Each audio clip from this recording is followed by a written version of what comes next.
వీళ్ళ administrative powers ఎక్కడ ఉంటాయంటే పోలీస్ డిపార్ట్మెంట్ దగ్గర ఉంటాయి. వీళ్ళకి జీతం ఇచ్చేదేమో ఎంపీడీఓ, లీవ్ ఇచ్చేదేమో ఎంపీడీఓ, మళ్ళా తిరిగి ఒకవేళ ట్రాన్స్ఫర్ అవ్వాలంటే డిపార్ట్మెంట్ కలెక్టర్ దగ్గరికి వెళ్ళాలి అధ్యక్ష.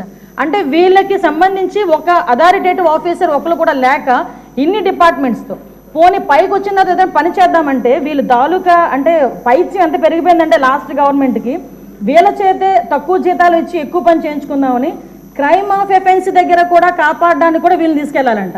నాన్ బెయిలబుల్ వారెంట్లకు సంబంధించి వీళ్ళు సపోర్ట్ చేయాలంట. అక్కడికి వెళ్ళి మహిళా సంరక్షణ కార్యదర్శుల కింద, మహిళా రక్షణ కార్యదర్శుల కింద అక్కడ ఉన్న అవగాహన కల్పించడం, లేకపోతే ఐసీడీఎస్ సంబంధించి ఏదైనా మిడ్ డే మీల్స్ చూడడం అంతవరకు ఓకే.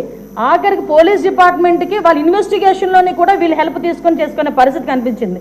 లాస్ట్ గవర్నమెంట్లో చాలా మంది మాతోనే మొరపెట్టుకున్నారు అధ్యక్ష. మేము ప్రతిపక్షంలో ఉండేటప్పుడు పోరాటాలు చేసేటప్పుడు మాకుని కూడా వీళ్ళు హెల్ప్ తీసుకొని చేసుకునే పరిస్థితి కనిపించింది. లాస్ట్ గవర్నమెంట్లో చాలా మంది మాతోనే మొరపెట్టుకున్నారు అధ్యక్ష. మేము ప్రతిపక్షంలో ఉండేటప్పుడు పోరాటాలు చేసేటప్పుడు మాకు సెక్యూరిటీ కింద మమ్మల్ని ఆపడానికి, సెక్యూరిటీ కూడా కాదు మమ్మల్ని ఆపడానికి ఈ మహిళా కానిస్టేబుల్తో పాటు మహిళా పోలీసులు కూడా పంపించేవాళ్ళు. మేము అడిగేవాళ్ళు మీరు ఎవరమ్మా, మహిళా పోలీసా మహిళా కానిస్టేబుల్ అంటే మహిళా పోలీస్ అండి అని. ఇందులో విషయం ఏంటంటే అధ్యక్ష చాలా మంది ఏస్ అయిపోయిన వాళ్ళు ఉన్నారు. మళ్ళీ ఇంకోటి ఏంటంటే ఎంటెక్లు బీటెక్లు చేసుకుని కొంతమంది ఫ్యామిలీస్ పోలీస్ డిపార్ట్మెంట్లోకి కొంతమంది యాక్సెప్ట్ చేస్తారు, కొంతమంది యాక్సెప్ట్ చేయకపోతారు.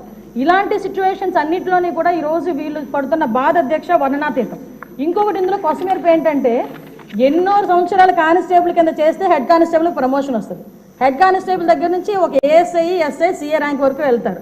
వీళ్ళు ఎటువంటి రిక్రూట్మెంట్ లేదు, ఎటువంటి శారీరక దృఢ పరీక్షలు లేవు, ఎటువంటి రిటర్న్ టెస్టులు లేవు, ఎటువంటి ట్రైనింగ్స్ లేవు. వీళ్ళకి కూడా మహిళా పోలీస్ దగ్గర నుంచి అప్ టు ఇన్స్పెక్టర్ వరకు కూడా వీళ్ళకి కూడా ఒక ప్రమోషన్ జాబ్ చార్ట్ ఇచ్చేసి ఒక జీవో కూడా రిలీజ్ చేస్తారు అధ్యక్ష. అంటే వీళ్ళు ఎంత అంటే అవగాహన లేదు. అప్పుడు మనందరం అనుకునే వాళ్ళం తొగ్గులకు పరిపాలన అని. దానికి ఇది ప్రత్యేక సాక్ష్యం కింద మనం ఈ మహిళా రక్షణ కార్యదర్శుల గురించి చూడాలంటే ఇది మనం చెప్పుకోవచ్చు అధ్యక్ష. ఇన్ని రకాలుగా వీళ్ళు చేసిన అధ్యక్ష, వీళ్ళకి ఏంటంటే అధ్యక్ష ఎస్కార్ట్ డ్యూటీలు, బందోబస్తు డ్యూటీలు, వాళ్ళు అక్కడికి వచ్చి ఏడ్చేవారు అధ్యక్ష. ప్రస్తుతం చాలా మంది మేము వచ్చిన తర్వాత కూడా ఇప్పుడు ఈ విషయంలోనే గౌరవ సభ్యులందరూ కూడా చెప్పడం జరిగింది. వీళ్ళు పోలీస్ డిపార్ట్మెంట్కి సంబంధించిన వాళ్ళ కింద ఉంచాలా, లేకపోతే ఐసీడీఎస్లో మనం పంపించుకోవాలా, వేరే ఎవరికైనా ఏదైనా జాబ్ చార్ట్ ఇచ్చి సపరేట్గా వీళ్ళు ఏదైనా మనం చేయాలా అనేది ఆలోచన చేసుకోవడానికి ఒక సుదీర్ఘమైన చర్చ అయితే జరగాలి అధ్యక్ష. మేము చర్చిస్తాం అధ్యక్ష. నా అప్పీల్ ఏంటంటే ఇక్కడ గౌరవ సభ్యులందరూ ఉన్నారు, గౌరవ సభ్యులందరూ కూడా ఈ విషయంలోనే మనందరికీ కూడా అవగాహన ఉంది.